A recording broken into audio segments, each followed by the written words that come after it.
Assalamualaikum warahmatullahi wabarakatuh. Shalom, Om Swastiastu, Namo Buddhaya, dan salam sejahtera bagi kita semua. Pada kesempatan kali ini izinkan saya untuk melakukan sedikit presentasi terkait dengan materi pembelajaran pada modul 10 yang saya dapatkan, yakni Strategic Marketing Communication. Namun sebelum itu izinkan saya untuk memperkenalkan diri terlebih dahulu. Saya Afif Lutfi Umpuan, mahasiswa pada program Magister Ilmu Komunikasi Universitas Mercu Buana Jakarta, dan di sebelah saya ada Dr. Rosmawati Hilderia Panjaitan SOS MT atau biasa dipanggil dengan Bunda Rosa. Beliau merupakan dosen pengampu pada mata kuliah Komunikasi Pemasaran Strategik. Sebelum saya memulai presentasi, izinkan saya untuk memberikan satu pantun terlebih dahulu. Bintang malam berkelip terang, hias langit luas tak terhingga. Belajar rajin membawa peluang, membuka pintu masa depan bahagia. Materi pertama yang akan saya sampaikan dalam presentasi kali ini adalah definisi dari Strategic Marketing Communication. Strategic Marketing Communication merupakan suatu pendekatan terintegrasi dalam mengelola proses komunikasi pemasaran secara sistematis untuk membangun, memperkuat, dan mempertahankan hubungan yang bernilai antara organisasi dan halayak sasaran. Dalam perspektif akademis, konsep ini tidak hanya menekankan pada penyampaian pesan promosi, tetapi juga pada penyelarasan antara tujuan bisnis, strategi merek, segmentasi pasar, dan pemilihan kanal komunikasi yang paling efektif tentunya. Strategic Marketing Communication juga memerlukan analisis mendalam terhadap perilaku konsumen, konteks pasar, dan dinamika kompetisi sehingga pesan yang disampaikan tidak hanya bersifat informatif, tetapi juga bersifat persuasif, relevan secara emosional, serta konsisten pada seluruh platform komunikasi yang digunakan.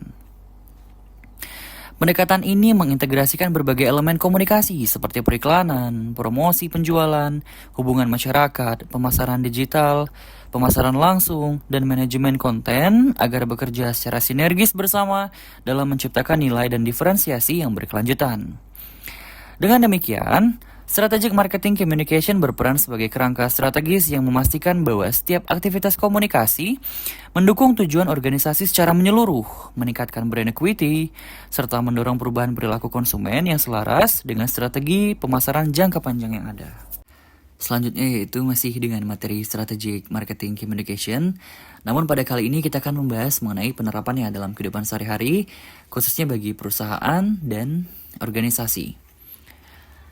Penerapan Strategic Marketing Communication dilakukan melalui serangkaian langkah terstruktur yang memastikan setiap aktivitas komunikasi sudah selaras dengan strategi bisnis dan tujuan pemasaran jangka panjang. Pertama, organisasi melakukan analisis situasi secara komprehensif, di mana analisis situasi ini meliputi riset pasar, segmentasi audiens, pemetaan kompetitor, dan evaluasi posisi merek untuk memahami peluang serta tantangan komunikasi yang akan muncul. Kedua, perusahaan menetapkan tujuan komunikasi yang spesifik, terukur, realistis, dan relevan. Misalnya, peningkatan brand awareness, perubahan persepsi, atau peningkatan niat beli dari konsumen. Ketiga, organisasi merancang strategi pesan yang konsisten dengan identitas merek, termasuk menentukan nilai yang ingin disampaikan, tone komunikasi, serta diferensiasi yang ingin ditonjolkan dari produk. Selanjutnya, perusahaan memilih media dan kanal komunikasi yang paling efektif berdasarkan pada perilaku konsumsi media audiens, baik itu media tradisional, kanal digital, maupun komunikasi tatap muka dan komunitas. Nah, integrasi antar kanal tentunya menjadi aspek penting agar pesan yang diterima audiens konsisten dan saling memperkuat.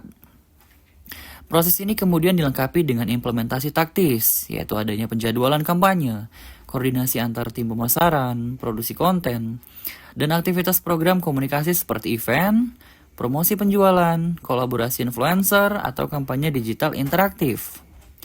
Tahap terakhir adalah monitoring dan evaluasi, di mana organisasi mengukur efektivitas strategi melalui indikator seperti reach, engagement, sentiment analysis, conversion rate, hingga peningkatan brand equity. Hasil evaluasi digunakan untuk melakukan penyesuaian strategi di masa mendatang, sehingga komunikasi pemasaran tidak hanya responsif terhadap perubahan pasar, tetapi juga berorientasi pada peningkatan kinerja organisasi secara berkelanjutan. Dengan demikian, penerapan Strategic Marketing Communication bersifat dinamis, adaptif, dan berfokus pada penguatan hubungan jangka panjang antara merek dan audiens.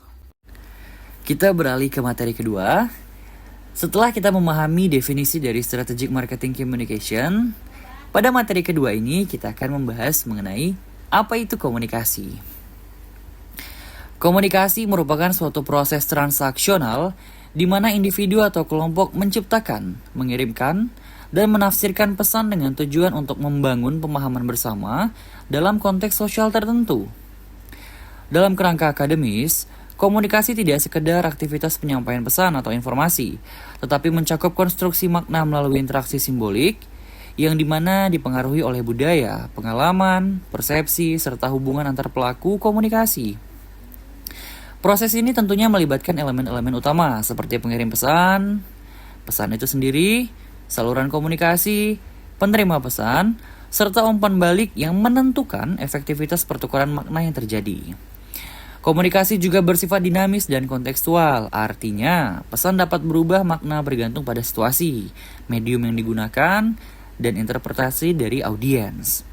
Dengan demikian, komunikasi dipahami sebagai fondasi fundamental dalam membangun hubungan interpersonal, organisasi, maupun masyarakat, sekaligus menjadi mekanisme penting dalam pembentukan identitas, pengambilan keputusan, dan penyelesaian masalah kolektif. Masih membahas mengenai komunikasi. Secara teoretis, komunikasi berfungsi untuk memenuhi berbagai kebutuhan manusia, termasuk kebutuhan untuk berinteraksi, membangun relasi, mengembangkan identitas, dan mempengaruhi orang lain. Dalam ranah organisasi, komunikasi menjadi alat yang memungkinkan transfer pengetahuan, pemecahan masalah, koordinasi tugas, pembentukan budaya, hingga pengelolaan konflik. Sementara dalam ranah publik, komunikasi berperan dalam pembentukan opini, legitimasi kebijakan, hingga konstruksi realitas sosial melalui media massa dan media digital. Komunikasi juga dipahami sebagai proses simbolik, di mana makna tidak bersifat objektif, tetapi dikonstruksi melalui interaksi. Pesan yang sama dapat dipahami secara berbeda oleh individu yang berbeda, tergantung pada pengalaman, nilai, persepsi, dan latar belakang budaya. Oleh karena itu, efektivitas komunikasi sangat bergantung pada kesesuaian makna antara pengirim dan penerima pesan, bukan sekedar pada akurasi penyampaian informasi yang terjadi. Selain itu, perkembangan teknologi turut memperluas definisi komunikasi. Dalam era digital, komunikasi mencakup bentuk-bentuk baru seperti komunikasi bermediakan komputer, interaksi melalui media sosial, artificial intelligence, serta ekosistem komunikasi jaringan yang memungkinkan pertukaran pesan secara cepat, masif, dan lintas batas geografis. Hal ini menuntut pemahaman lebih dalam mengenai bagaimana pesan diproduksi, didistribusikan, dan diterima dalam ruang digital yang semakin terfragmentasi namun terhubung. Dengan demikian, komunikasi tidak hanya dipahami sebagai mekanisme pertukaran pesan, tetapi sebagai proses strategis yang dimana menentukan bagaimana manusia memahami dunia dan berinteraksi di dalamnya. Masih berhubungan dengan komunikasi, pada materi keempat ini kita akan membahas mengenai komunikasi persuasi. Komunikasi persuasi merupakan suatu proses komunikasi strategis yang dimana dirancang untuk mempengaruhi sikap, kepercayaan, persepsi, dan atau perilaku individu maupun kelompok melalui penyampaian pesan yang terstruktur, rasional, dan emosional. Dalam perspektif akademis, komunikasi persuasi tidak sekedar membujuk, tetapi juga melibatkan upaya sistematis untuk menciptakan perubahan kognitif dan afektif pada audiens melalui argumentasi yang kredibel, penggunaan bukti yang meyakinkan, serta pemilihan simbol dan narasi yang relevan secara psikologis maupun sosial. Proses persuasi berakar pada teori-teori psikologi sosial seperti Elaboration Likelihood Model, Theory of Planned Behavior, dan Social Judgment Theory, yang dimana menekankan bahwa respons audiens terhadap pesan persuasif dipengaruhi oleh tingkat keterlibatan, kapasitas pemrosesan informasi, dan posisi awal mereka terhadap isu yang sedang dibahas. Secara operasional, komunikasi persuasi mengandalkan 3 elemen utama yang telah lama dikemukakan oleh Aristoteles, yaitu ethos, pathos, dan logos. Ethos merujuk pada kredibilitas komunikator yang mencakup keahlian, integritas, dan karakter moral, sehingga pesan lebih mudah diterima oleh audiens. Sedangkan pathos melibatkan penggunaan elemen emosional untuk membangun kedekatan psikologis dan menciptakan resonansi afektif yang dapat memperkuat daya persuasi pesan. Sementara logos menekankan pada struktur argumentatif dan logika yang koheren sehingga audiens dapat memahami rasionalitas di balik pesan yang disampaikan. Kombinasi ketiga elemen tersebut memungkinkan komunikator merancang pesan yang tidak hanya rasional, tetapi juga menyentuh emosi dan memenuhi kebutuhan sosial audiens. Dalam praktiknya, komunikasi persuasi diterapkan dalam berbagai konteks seperti pemasaran, hubungan masyarakat, kampanye kesehatan, komunikasi politik, hingga komunikasi organisasi. Persuasi menjadi bagian penting dalam membentuk preferensi konsumen, mengarahkan opini, serta mempengaruhi keputusan yang bersifat individual maupun kolektif. Selain itu, keberhasilan persuasi sangat dipengaruhi oleh pemilihan kanal komunikasi, desain pesan, timing, serta pemahaman terhadap karakteristik demografis dan psikografis audiens. Dengan demikian, komunikasi persuasi dapat dipahami sebagai disiplin strategis yang tidak hanya berorientasi pada perubahan perilaku, tetapi juga mempertimbangkan aspek etika, kejelasan informasi, dan tanggung jawab sosial dalam mempengaruhi audiens secara efektif dan berkelanjutan. Materi yang terakhir yaitu relationship marketing. Setelah di awal tadi kita sudah mempelajari tentang strategic marketing communication, lalu apa itu komunikasi, dan dilanjutkan dengan komunikasi persuasi. Saat ini kita akan mempelajari apa yang dimaksud dengan relationship marketing. Relationship marketing merupakan pendekatan pemasaran yang berfokus pada membangun, memelihara, dan memperkuat hubungan jangka panjang antara perusahaan dengan pelanggan serta pemangku kepentingan lainnya. Berbeda dengan pemasaran tradisional, yang dimana lebih menekankan pada transaksi sesaat, relationship marketing menempatkan kepercayaan, komitmen, loyalitas, dan kepuasan pelanggan sebagai inti strategi. Tujuan utama bukan untuk memperoleh pelanggan baru, tetapi memastikan pelanggan yang ada tetap terlibat, puas, dan bersedia menjalin hubungan berkelanjutan dengan perusahaan. Lalu dalam perspektif akademis, relationship marketing dipahami sebagai proses strategis yang dimana menekankan interaksi dua arah yang berkelanjutan, penggunaan data pelanggan untuk personalisasi layanan, serta penciptaan nilai bersama.